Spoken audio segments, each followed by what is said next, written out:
Bismillahirrahmanirrahim. Assalamualaikum warahmatullahi wabarakatuh. Alhamdulillahi rabbil alamin. Alhamdulillahilladzi hadana li hadza wa ma kunna linahtadiya laula an hadana Allah. Asyhadu an la ilaha illallah wa asyhadu anna Muhammadan abduhu wa rasuluh.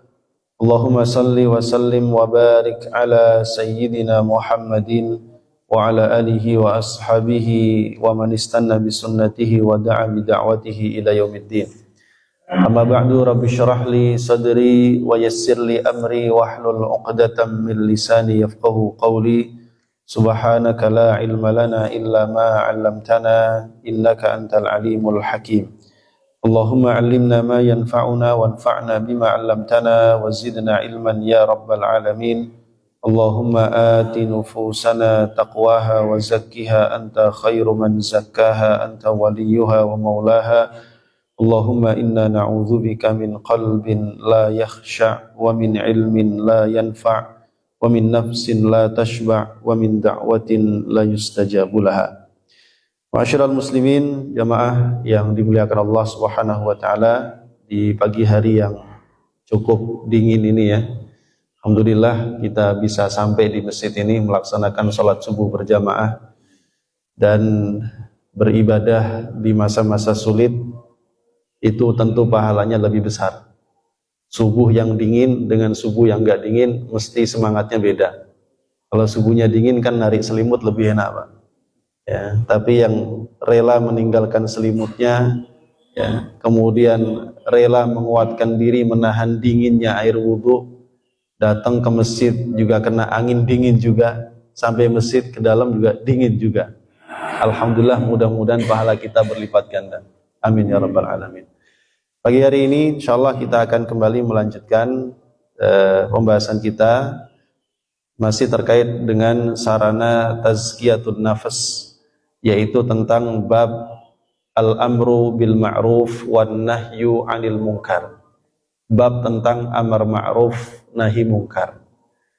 Ini menarik karena salah satu sarana tazkiyatun nafas ternyata diantaranya melakukan amar ma'ruf nahi munkar. Amar ma'ruf artinya memerintahkan, mengajak kepada kebaikan. Nahi mungkar artinya mencegah daripada kemungkaran. Dua kalimat ini seperti dua sisi mata uang yang enggak bisa dipisah. Kalau ada amar ma'ruf, mesti harus ada nahi mungkar. Karena kalau salah satu saja dilaksanakan, maka tidak akan efektif dan juga tidak akan banyak memberikan maslahat.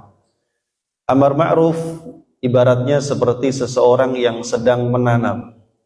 Dia menanam, memupuk, menyemai, ya, tapi di sisi lain dia perlu untuk menyingkirkan hal-hal yang dapat mengganggu tumbuh kembangnya tanaman.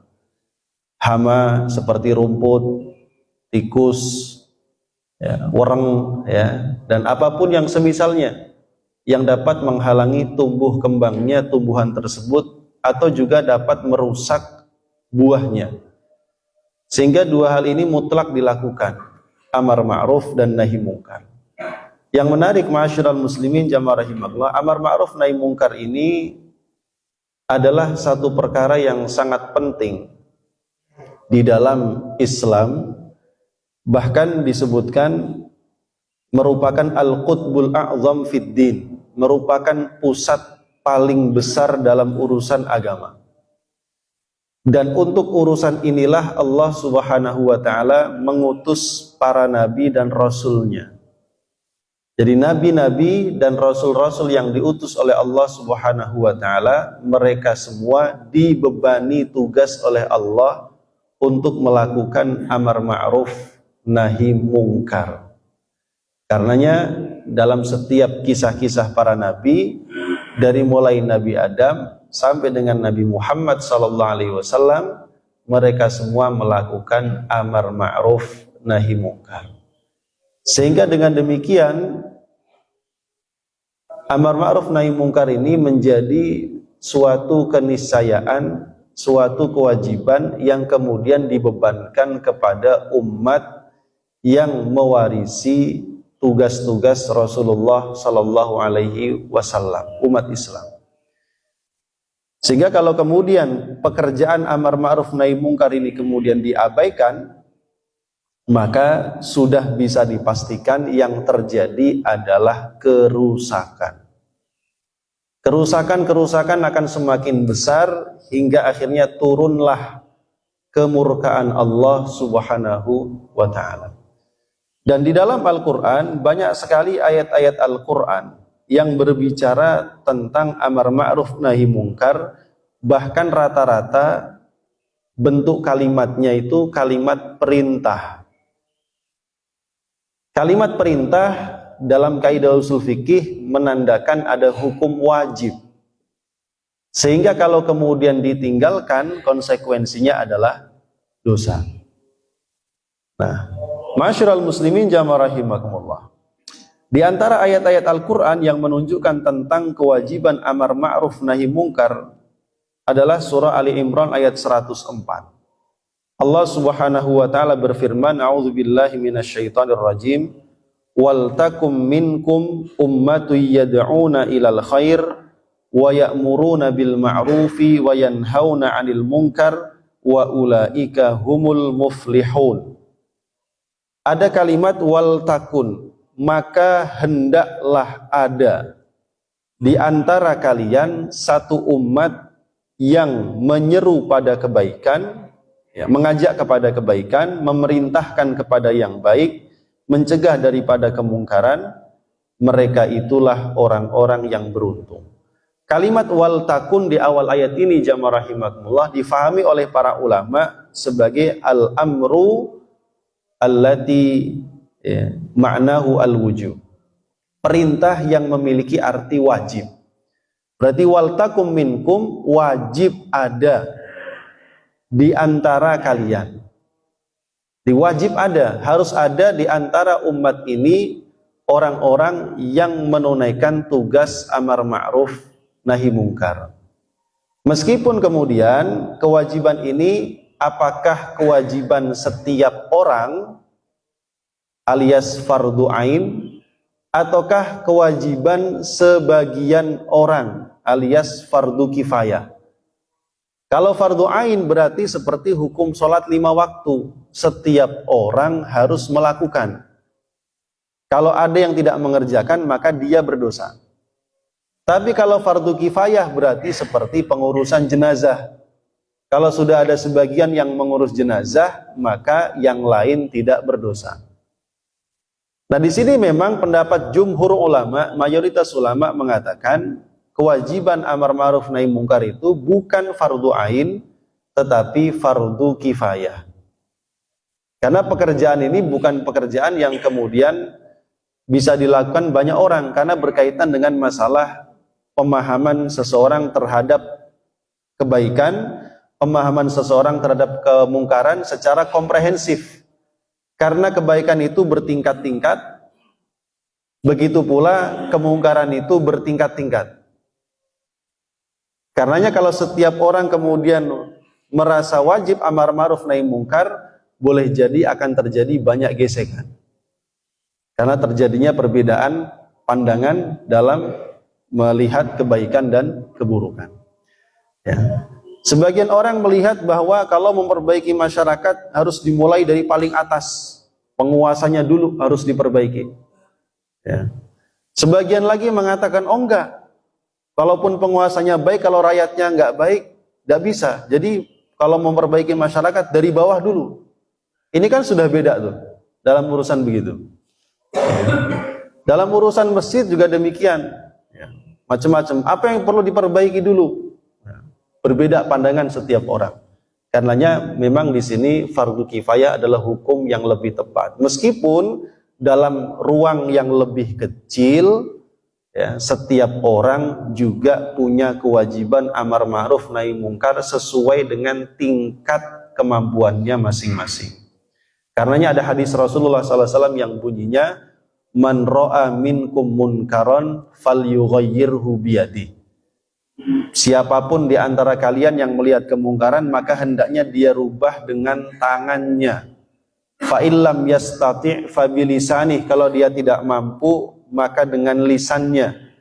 Fa illam yastati' fa biqalbih, kalau dengan lisan juga tak mampu maka cukup dengan hatinya. Wa huwa ad'aful iman, itulah selemah-lemahnya keimanan. Yang penting kita pahami dulu bahwa kewajiban amar ma'ruf nahi mungkar ini adalah sesuatu yang wajib. Bapak-bapak di rumah adalah penguasa rumah karena kepala rumah tangga. Maka segala macam kebaikan dan kemungkaran yang terjadi di dalam rumah adalah tanggung jawab kepala rumah tangga. Bagaimana supaya di dalam rumah tangga itu tercipta banyak kebaikan? Tanggung jawab kepala rumah tangga. Bagaimana supaya di dalam rumah itu jangan sampai terjadi kemungkaran? Tanggung jawab kepala rumah tangga. Dalam ruang yang lebih besar lagi, di luar rumah berarti satu RT. Nah, berarti Pak RT. Zona.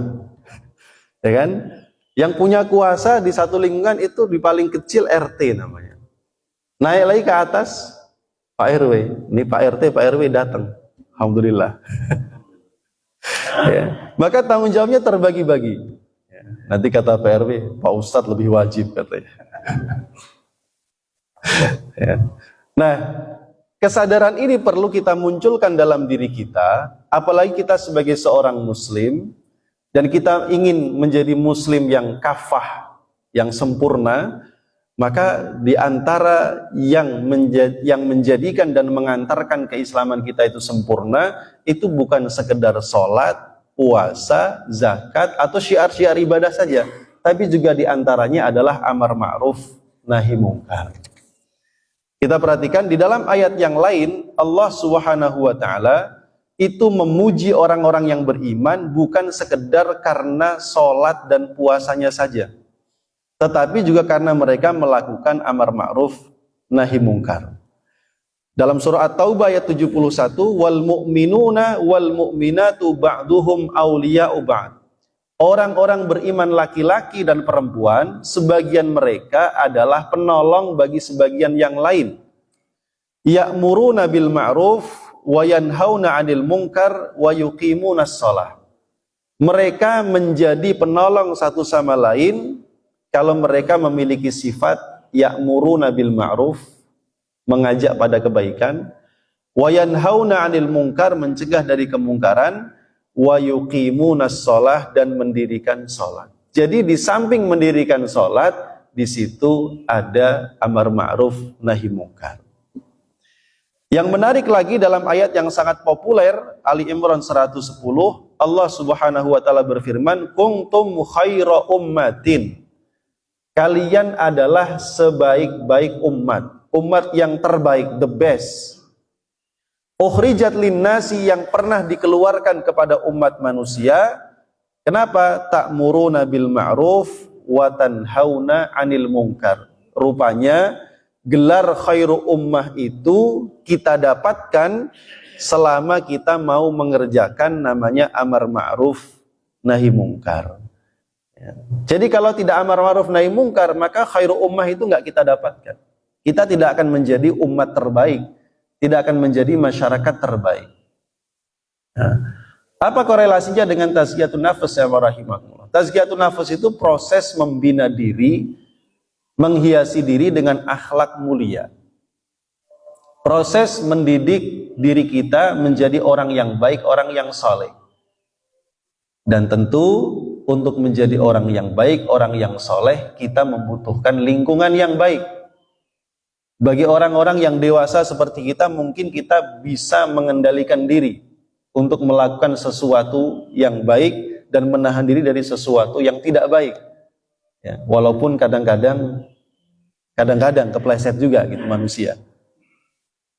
Ya, tetapi bagi anak-anak kita yang baru tumbuh, yang baru berkembang, yang belum paham mana yang baik dan yang buruk, yang masih harus sering diingatkan, mereka ini lebih butuh lingkungan yang baik, ya, yang membantu mendorong kita tumbuh menjadi anak-anak yang saleh dan salehah. Nah, karena itulah kita juga punya kepentingan jamaah rahimakumullah menciptakan lingkungan yang baik, dan untuk menciptakan lingkungan yang baik diperlukan namanya amar ma'ruf nahi mungkar. Nah, perangkatnya dalam sebuah negara ada perangkat atau petugas khusus yang melaksanakan amar ma'ruf nahi mungkar. Itu disebut dengan wilayatul hisbah. Yang ada sekarang cuma di Aceh. Wilayatul hisbah. Kalau ada anak-anak remaja, laki perempuan mojok gelap-gelap, wah itu polisi hisbah itu langsung razia. Ya. Ada warung ya yang disinyalir jual minuman keras, itu hisbah yang mendatangi. Mereka diberikan otoritas oleh negara, oleh pemerintah setempat untuk menindak orang-orang yang melakukan kemaksiatan. Ini namanya wilayatul hisbah. Orang-orang yang ditunjuk oleh negara ditugaskan melakukan amar ma'ruf nahi mungkar. Nah, ma'asyiral muslimin jamaah rahimakumullah. Kita mendapati di antara bahaya meninggalkan amar ma'ruf nahi mungkar itu diceritakan di dalam Al-Qur'an tentang kisah Bani Israel. Dalam Al-Qur'an Allah Subhanahu wa taala berfirman, surah Al-Maidah 78-79. Lu'inal ladzina kafaru min bani Israil ala lisani Dawud wa Isa bin Maryam. Dzalika bima asaw wa kanu ya'tadun. Lu'ina telah dilaknat orang-orang kafir dari kalangan Bani Israel melalui lisannya Nabi Dawud dan Nabi Isa bin Maryam. Apa sebabnya? Dzalika bima asaw wa kanu ya'tadun, disebabkan mereka telah melakukan kemaksiatan, berbuat maksiat dan mereka melampaui batas. Maksiat dan melampaui batas. Ya, kalau maksiat kan sampai kiamat nggak akan hilang, Pak. Karena tabiat manusia itu tetap mesti ada dorongan berbuat maksiat. Tetapi di sini ada tambahan wa kanu ya'tadun, mereka melampaui batas. Yang melampaui batas ini yang kemudian jadi masalah. Bukan berarti maksiat itu nggak masalah. Maksiat itu bermasalah. Kalau sudah sampai melampaui batas, lebih masalah lagi. Apa yang disebut melampaui batas? Kanu la yatanahawna an munkarin fa'alu. Dahulu mereka tidak mencegah, tidak saling mencegah dari kemungkaran. Wa kanu yaf'alun, justru sebaliknya mereka ikut mengerjakan. Nah, salah satu penafsirannya begini. Ada seorang rahib dari kalangan Bani Israel. Dia sibuk nasihatin umatnya, lakukan kebaikan ini, kebaikan itu. Jangan lakukan maksiat ini, jangan lakukan maksiat itu. Giliran sampai rumah, lihat anaknya lagi berduaan sama perempuan yang bukan mahram. Harusnya, kalau Rasulullah dulu mengatakan seandainya Fatimah binti Muhammad mencuri, aku sendiri yang potong tangannya. Harusnya kan begitu. Ya. Mau itu anak sendiri, keluarga sendiri, kalau salah ya salah gitu. Harusnya kan begitu. Tapi si pendeta ini begitu pulang mendapati anaknya berbuat zina dengan wanita lain, wanita yang bukan siapa-siapanya, maka bapaknya ini bilang begini, pelan-pelan aja, ntar kedengeran orang. Alon-alon wahai katanya. Jadi bukannya dicegah anaknya dari perbuatan kemaksiatan, justru didiamkan, malah dikasih jalan. Nah, ini yang problem. Kanu la yatanahawna an munkarin fa'aluh, mereka tidak saling mencegah dari kemungkaran, justru mereka sendiri yang mengerjakan. Dalam riwayat yang lain disebutkan, orang-orang Bani Israel ini menunjuk salah seorang di antara mereka menjadi hakim, Pak. Lalu hakim itu ya sebagaimana tugasnya memutus perkara, yang salah dihukum, yang benar dibebaskan. Tapi lambat laun si hakim ini nggak kuasa menahan diri dari apa, Pak? Suap. Oh, sekali enak, dua kali enak, seterusnya makin lama makin enak. Ya. Yang lain dari kalangan Bani Israel sudah menasihati, melarang, mencegah, bahkan diancam. Kalau kamu masih kayak gini kita hukum mati loh. Tetap aja terlalu enak dengan suap diterima. Akhirnya benar dihukum mati. Digantilah yang lain. sebagai hakim. Ternyata sama aja. Kanu la yatanahawna an munkarin fa'aluh. Mereka tidak saling mencegah dari kemungkaran, malah mengerjakannya. Karena sebab itulah makanya disebut tadi lu'ina, mereka dilaknat oleh Allah melalui lisannya Nabi Daud dan Nabi Isa bin Maryam. Nah, ini kisah-kisahnya banyak Bani Israel. Yang lebih dahsyat lagi diceritakan dalam surah Al-A'raf ayat 60-an ya, 61, 62 sampai 65 kalau tidak salah. Tentang kisah Ashabus Sabt. Orang-orang Bani Israel itu telah berjanji kepada Allah bahwa mereka akan menggunakan hari Sabtu secara khusus untuk beribadah kepada Allah. Namanya hari Sabat. Ya. Sabat mereka sepakati dengan Allah hari khusus untuk ibadah, dan mereka berjanji tidak akan bekerja dan mencari uang di situ di hari itu atau mencari penghidupan. Mereka diberikan kesempatan dari mulai Ahad sampai Jumat untuk bekerja. Karena mereka tinggal di pinggir pantai, maka pekerjaan mereka adalah nelayan, Pak. Maka mereka bekerja Ahad, Senin, Selasa, Rabu, Kamis, Jumat. Setiap hari seperti itu, Sabtu khusus untuk ibadah. Lalu Allah uji mereka. Ikan kalau hari Ahad sampai Jumat itu dikit, Pak. Ya. Seolah-olah ikan tuh tahu mereka lagi kerja. Tapi kalau giliran Sabtu itu ikan pada nongol. Ya. Seolah-olah ikan itu ngejek tuh, lagi libur ya kan, gitu. Maka orang-orang dari kalangan Bani Israel yang nggak sabar ini, mereka mencari cara. Gimana caranya Sabtu kita tetap di tempat ibadah tapi ikan tertangkap. Tuh. Ini cerdas, cerdik, apa licik nih? Nah, ini Bani Israel. Karenanya mereka pasang jaring Jumat sore. Sabtunya pergi ibadah, nanti Ahad pagi jaringnya diangkat. Dan jaringnya ada di laut, nangkep ikan, orangnya Sabtu ada di tempat ibadah. Ini cerdas, cerdik, apa licik? Wah, itu. Nah, kan? Inilah orang-orang yang bermaksiat ini. Ini orang-orang maksiat karena melanggar janji dengan Allah. Dan kita perlu tahu, Allah itu dulu kalau membuat perjanjian dengan Bani Israel, itu pakai ancaman. Bahkan sempat warofa'na fauqakumut tur. Ketika mereka berjanji, itu bukit Tursina diangkat oleh Allah di atas mereka. Kalau kamu nggak menepati janji, ini bukit saya timpakan kepada kalian. Sampai segitunya, kenapa? Saking banyak melanggar janjinya itu Bani Israel. Ya. Nah, ini orang-orang maksiat. Sabtu di tempat ibadah, tapi jaringnya tetap nanggap ikan. Bangkitlah dari sebagian Bani Israel ini orang-orang yang soleh, yang menyadari bahwa perbuatan itu perbuatan maksiat. Dan mereka tahu kemaksiatan ini harus dicegah. Kalau tidak dicegah, membahayakan. Karena kalau Allah murka, turun azabnya, yang kena bukan cuma orang yang maksiat. Yang nggak maksiat juga ikut kena. Karenanya mereka melakukan amar ma'ruf nahi mungkar, atau lebih tepatnya nahi mungkar lah. Mencegah, dinasihati, jangan kamu lakukan itu namanya hilah, akal-akalan. Allah Maha tahu yang kita kerjakan, dinasihati. Yanhauna 'anis su'. Nah.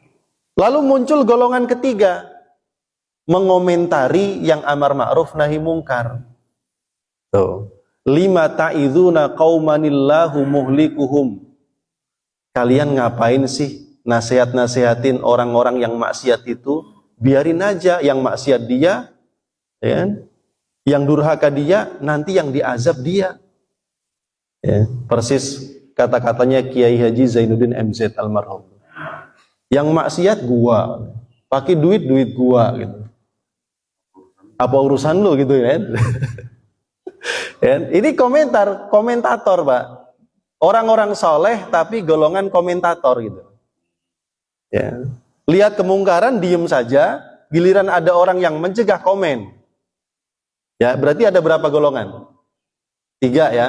1 yang maksiat, 2 yang mencegah maksiat, 3 netizen ini. Komentator. Maka apa akibatnya? Karena kemaksiatan ini nggak bisa dicegah. Mereka terus melakukannya. Maka ayat 65, falamma nasu ma dzukiru, ketika mereka telah lupa dengan semua nasihat peringatan yang disampaikan kepada mereka, turunlah azab Allah. Ketika turun azab Allah, anjainal ladzina yanhauna 'anis su', kami selamatkan orang-orang yang mencegah kemungkaran. Jadi orang golongan kedua yang mencegah kemungkaran selamat dari azab.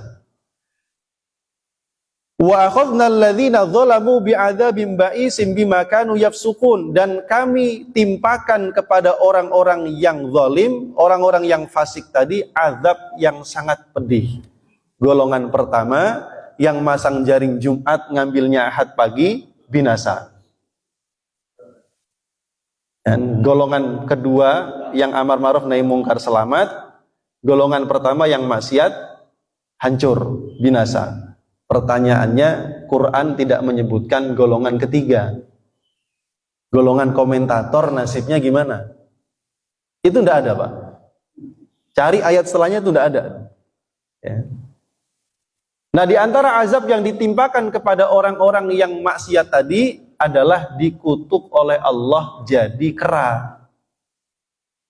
Yang menurut sebagian riwayat mereka jadi kera dan hidup beberapa hari lalu mati. Jadi kalau ditanya kera zaman sekarang Bani Israel enggak. Kalau yang di kebun binatang enggak, Pak. Tapi kalau yang di Israel ya. Itu kera itu. Ya. Begitu. Nah, pertanyaannya begitu. Terus yang golongan orang-orang soleh yang komentator tadi gimana? Mereka nggak masang jaring, tapi juga nggak mencegah, gitu kan? Malah ngomentari yang mencegah. Udahlah biarin mereka itu maksiat-maksiat sendiri, durhaka-durhaka sendiri, dosa-dosa sendiri. Ntar mereka yang dihancurkan oleh Allah. Para ulama berbeda pendapat. Sebagian mengatakan kalau orang-orang yang komentator tadi itu tetap di dalam hatinya ada pengingkaran terhadap kemaksiatan, boleh jadi dia selamat. Ya. Tetapi kalau di hatinya sama sekali tidak ada pengingkaran terhadap kemaksiatan, maka boleh jadi Allah gulung mereka, Allah hukum mereka bersama orang-orang yang salah. Ya. Karena orang yang mendatangi kemaksiatan, datang ke tempat maksiat dan tidak mencegah kemaksiatan yang ada, ya, disebut oleh Rasul namanya syaitanun akhras, setan bisu. Gitu. Jadi di sini kita memahami betapa berbahayanya jika umat ini meninggalkan amar ma'ruf nahi mungkar. Lingkungan sudah pasti rusak. Coba kalau kita semua ada orang maksiat di lingkungan kita, diem. Ya.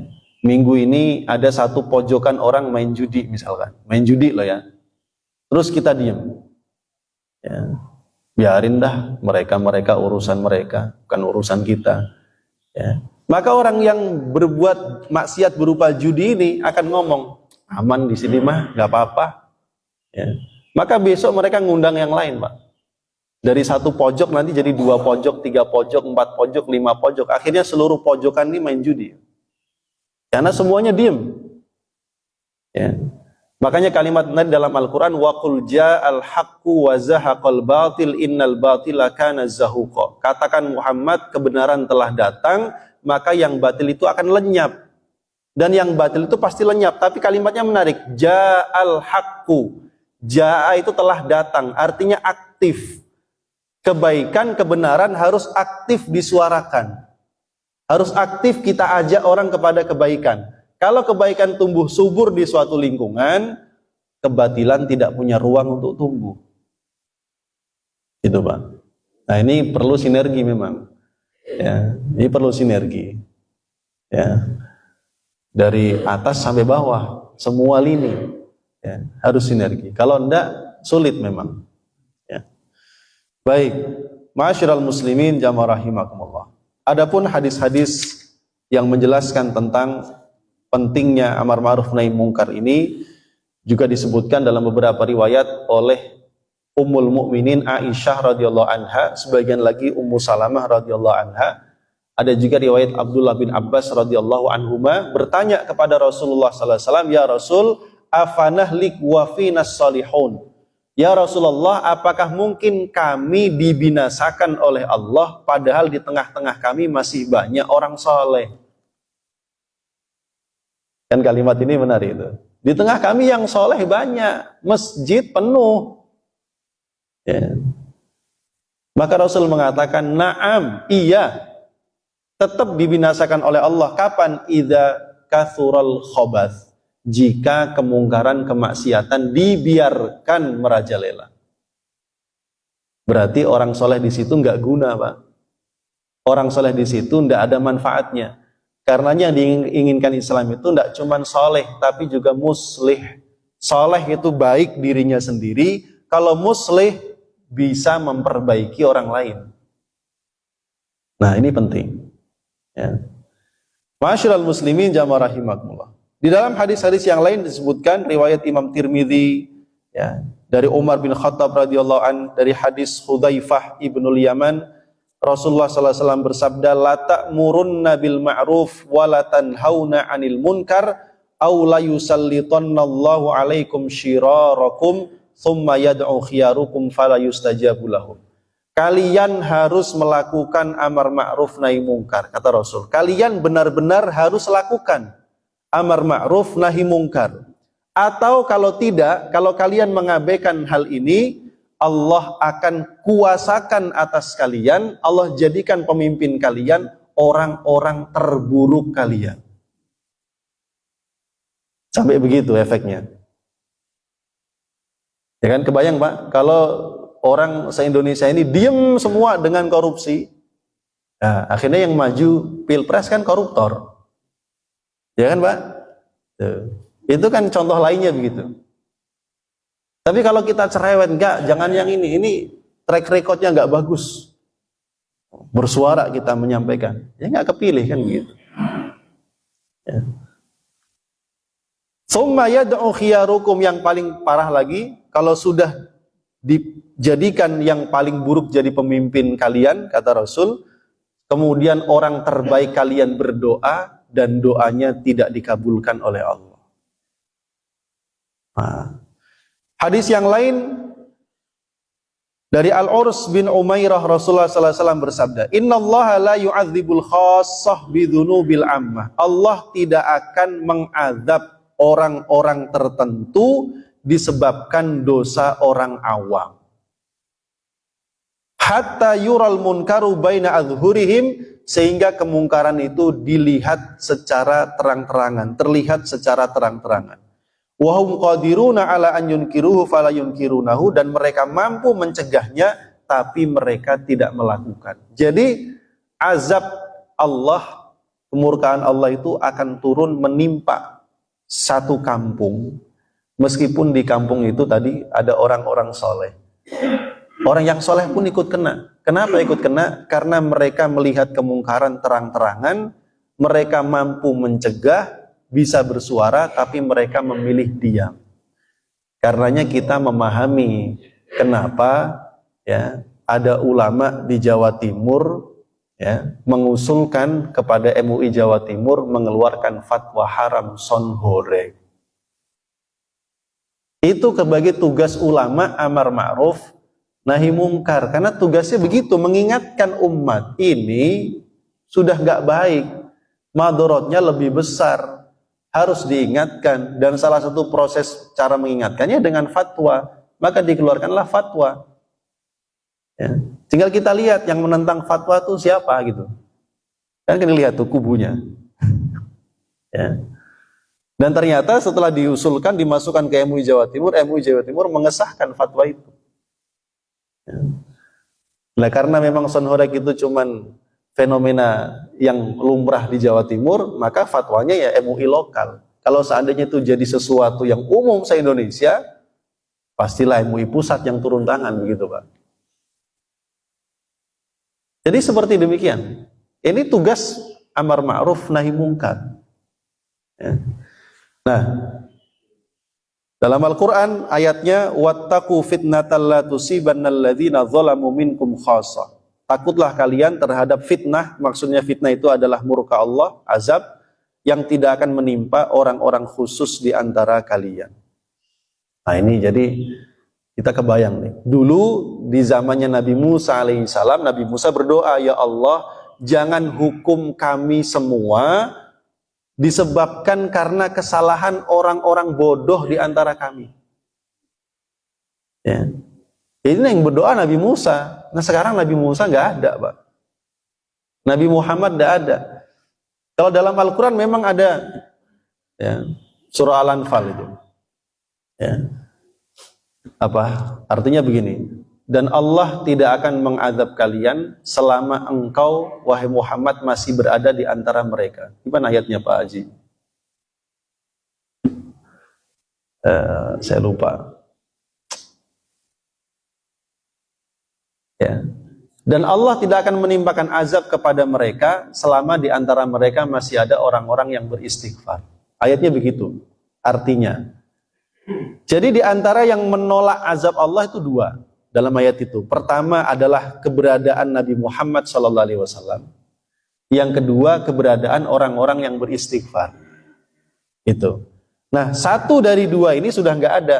Rasul sudah wafat. Sehingga tinggal satu, orang-orang yang beristighfar.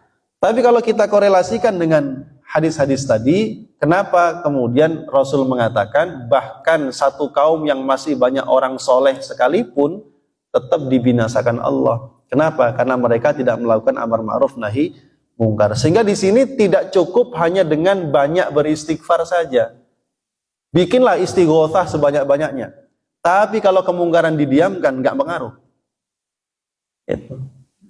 Maka orang-orang soleh di sana itu dia, apalagi para ulamanya, dia melakukan amar ma'ruf nahi mungkar semampu yang bisa dia lakukan, ya. Dan di malam hari mereka berdoa memohon ampun kepada Allah untuk dirinya dan juga untuk umatnya. Ya. Ini menarik. Ya. Masyarul muslimin jamaah rahimakumullah. Karenanya ini salah satu kutipan dari kitabnya Syekh Muhammad Said Ramadan Al-Buti, ulama Suriah yang wafat beberapa tahun lalu, ya, di mimbar, meledak mimbarnya, beliau tewas di situ. Beliau punya banyak karya, di antara tulisan beliau adalah min sunanillah fi ibadi. Sunnah-sunnah Allah yang berlaku atas hambanya sampai hari kiamat. Itu. Nah, di antara babnya adalah as-sukutu alal munkarati nadhiru fasad. Mendiamkan kemungkaran adalah peringatan akan terjadinya kehancuran dan kerusakan. Nah, beliau menarik di sini, beliau menyebutkan bahwa untuk mengingkari kemungkaran itu banyak caranya, subulan syatta. Yang paling penting kata beliau, kita harus mengetahui bahwa tidak semua orang memiliki kewajiban melakukan nahi mungkar. Tadi sudah kita jelaskan di awal. Dan nahi mungkar itu dilakukan dalam 3 tahapan. Tadi hadis yang saya sebutkan, pertama merubah dengan tangan. Tangan itu simbol kekuasaan, Pak. Kalau tidak bisa dengan tangan, maka level kedua lisan. Tidak bisa dengan lisan, maka dengan hati. Pengingkaran dengan hati. Ya. Maka tidak boleh seseorang melewati batas-batas ini. Kecuali seorang ayah. Tadi saya sampaikan di awal juga. Seorang ayah, dia punya kuasa penuh di dalam rumahnya. Maka apapun yang terjadi di dalam rumah, seorang suami, kok istrinya nggak menutup aurat, itu tanggung jawab suami. Ya. Kok istrinya nggak sholat, tanggung jawab suami. Tanggungan suami. Anak-anaknya kemudian, ya tanggungan ayahnya. Ya. Ayatnya kan jelas, ku anfusakum wa ahlikum naro. Jagalah dirimu dan keluargamu jangan sampai tersentuh api neraka. Dalam sekup yang lebih luas, tadi sudah kita sampaikan, ya pemimpin di wilayah tersebut. Tuh, Pak RW deg-degan, aduh, ya RW. Ya, tenang ya, kita nggak sendiri, Pak. Kita harus bersinergi. Kalau sendiri nggak bisa, Pak. Ibarat orang nyapu itu, kalau lidinya cuma satu, susah. Tapi kalau lidinya banyak diikat, waduh. Kotoran mana yang nggak bisa dibersihin gitu kan. Jadi harus memang bersinergi. Yang penting kita pahami dulu ilmunya dan tahapannya. Ya. Wa amma auliyaul amr, adapun para pemimpin umat, maka dia adalah bagian daripada masyarakat. Tentu para pemimpin memiliki banyak cara dan sarana untuk mencegah kemungkaran. Ya. Makanya kalau punya pemimpin yang saleh, peduli dengan kebaikan, di Depok ini termasuk beruntung loh Pak. Ya. Belum dirubah perdanya bahwa kalau ada orang membuat tempat hiburan di Depok ini, hiburan malam khususnya, itu pajaknya sangat tinggi. Jadi pengusaha-pengusaha hiburan malam itu mau bikin tempat hiburan malam di Depok mikir Pak. Itu salah satu cara, dan itu yang adalah kesaktian tanda tangannya wali kota kan begitu. Nah kalau nanti wali kotanya ganti, ya wali kotanya yang penting pokoknya dapat income, pendapatan asli daerah gitu ya. Ah, apa-apalah, mau saham miras nggak apa-apa. Ya, Jakarta tempo dulu saham mirasnya kan gede itu, perusahaannya dibiarkan, nggak dicabut sahamnya karena penghasilan daerahnya begitu, ya kan? Ya, penghasilan daerah itu dipakai untuk pembangunan daerah plus gaji pegawai, ya kan? Jadi itu diantaranya. Kalau penguasa dia punya banyak sarana, dia punya polisi, dia punya satpol pp, ya kan? Dia punya tanda tangan untuk mengesahkan perda dan lain sebagainya. Dia punya kuasa.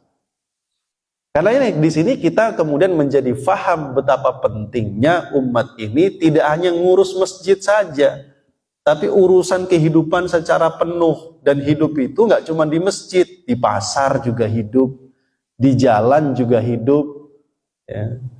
Di mana lagi Pak? Di parlemen juga hidup, di mana-mana tuh hidup. Semua harus diatur berdasarkan tuntunan Allah. Nah, itu tugas kita, namanya amar ma'ruf. Mengajak pada kebaikan, ayo diatur sesuai dengan aturan Allah, ini amar ma'ruf. Kalau ada aturan-aturan di luar aturan Allah, kita cegah, itu namanya nahi mungkar. Gitu. Nah ini perlahan-lahan. Makanya kalau kita menginginkan kampung kita ini menjadi kampung yang baldatun thayyibatun wa rabbun ghafur, maka upaya ini harus dilakukan. Harus bersinergi. Gimana caranya? Pengurus masjidnya, pengurus lingkungannya, dan ada rohis tiap RT-nya, ini harus ke sana. Sementara kita tahu, tidak semua orang bisa diajak ke masjid taklim. Kan gitu persoalannya. Kita tahu pintu pertama orang menjadi baik itu kan mau taklim. Tapi tidak semua orang bisa diajak taklim. Gimana caranya? Nah ini yang memang harus kita pikirkan bersama. Kalau mikir sendiri pasti puyeng itu. Iya Pak RW ya. Tapi harus dipikir bersama, bersinergi. Program-program RW, RT, program masjid, ya harus bersentuhan langsung untuk membawa kemaslahatan. Meskipun nanti dalam tahapan penerapannya memang ya kita pengennya ideal, semuanya setahun pengennya beres. Mustahil Pak. Rasul untuk membentuk negara Islam, masyarakat muslim itu butuh 23 tahun. Itu beliau yang dipandu, dibimbing langsung oleh wahyu. Lah kita ini kan adanya Pak Wahyu. Gitu. Bukan wahyu dari langit kan, beda cerita. Maka kita perlu sabar, mana prioritas. Ada yang wajib itu paling utama. Ya. Yang sunnah-sunnah perlahan-lahan. Yang wajib dulu, orang rajin sholat dulu 5 waktu. Nah. Ini perlu kita proses gitu kan. Inilah namanya disebut dengan proyek kebaikan sepanjang masa itu begini. Ya. Dan penting sekali dilakukan. Dan adapun kemudian kalau pemerintah tidak mengambil peran sebagai amar ma'ruf nahi mungkar, bahkan pemerintah sendiri yang melakukan kemungkaran dan mendiamkan kemungkaran, ya berarti pokok persoalannya di situ. Karenanya bagi masyarakat yang menyadari itu, terutama dipelopori oleh para ulamanya, wajib melakukan amar ma'ruf nahi mungkar kepada pemimpin.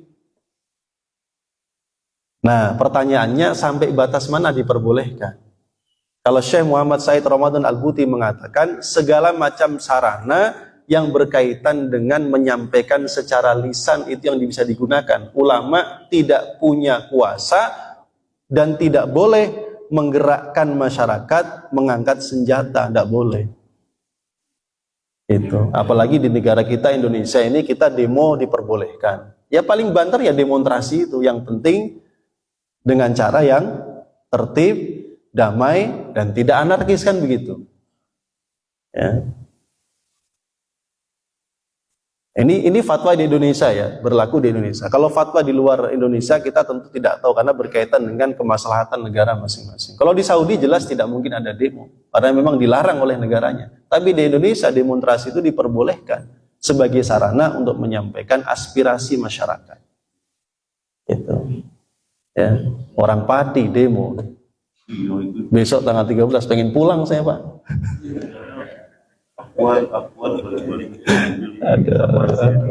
Itu dari kantor bupati ke rumah saya paling 20 menit itu. Deket saya. Iya. Lengser pokoknya. Iya, jadi itu namanya amar ma'ruf nahi munkar. Dan juga kita tidak bisa tiba-tiba terpilih pemimpin kita itu orangnya udah soleh, ya ulama, terus tiba-tiba kita pengen kota kita, tempat kita ini langsung baik semua. Nggak semudah itu. Amar ma'ruf nahi munkar. Ada prioritasnya. Maksiat-maksiat besar dicegah dulu, ya. Maksiat-maksiat kecil ya pelan-pelan.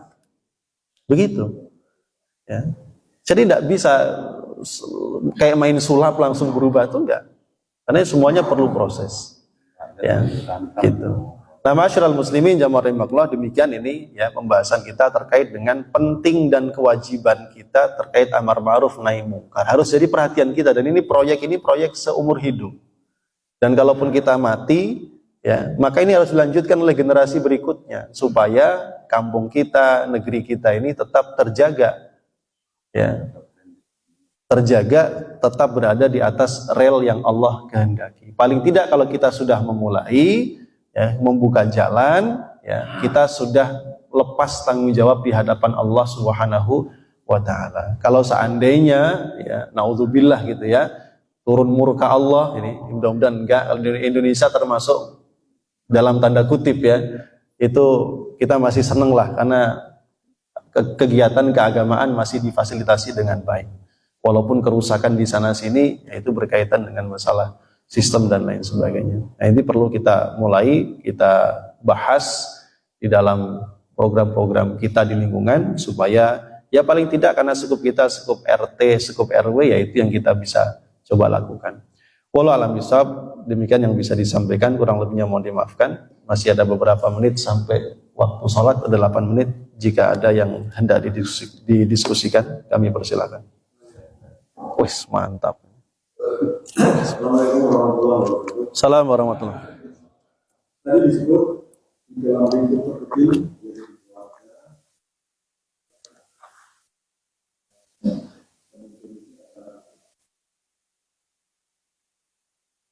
Dia bertanggung jawab istrinya, ya, bahkan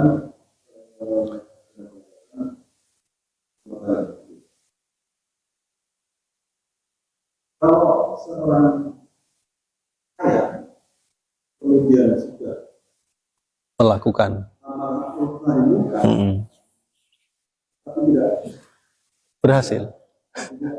ada salah satu di antara yang lainnya, apakah itu akan jadi tanggung jawab?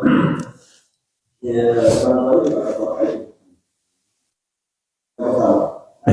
Nabi saja. Nabi saja, waduh ini Nabi saja. Melenceng. Ya.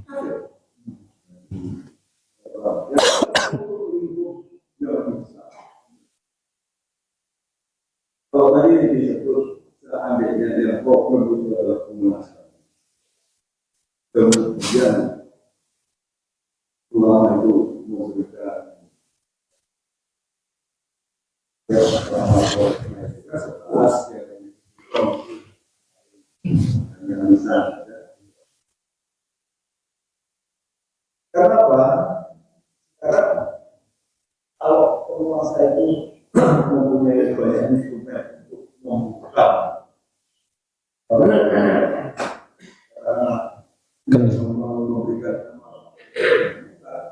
nah ini kalau tidak terjadi, bisakah azab Allah itu akan turun? Masya Allah, ngeri ini. Ini tidak Iya. Jangan banyak-banyak nanti pusing.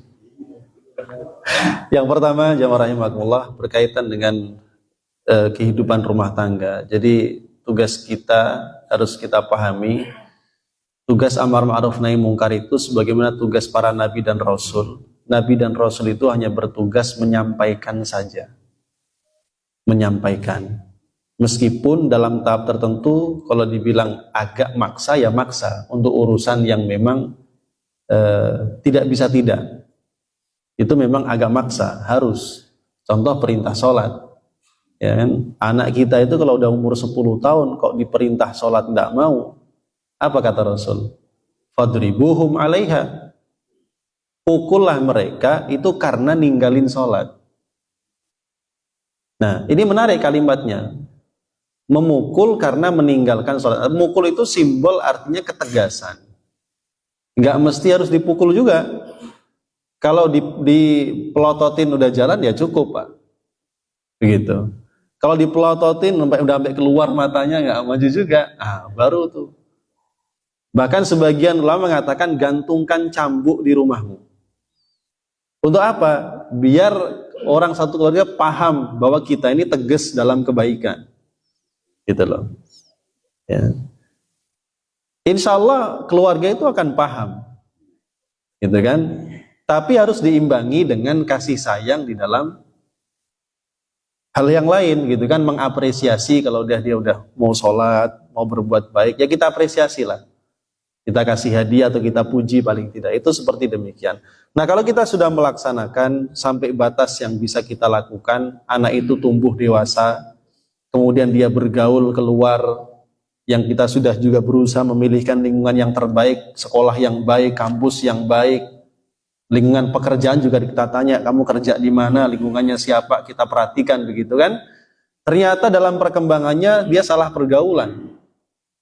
Dan dia melenceng dari ajaran awalnya. Bapaknya sudah mengingatkan, memperingatkan, bahkan juga sudah melakukan cara yang katakanlah paling tegas. Ya sudah kan.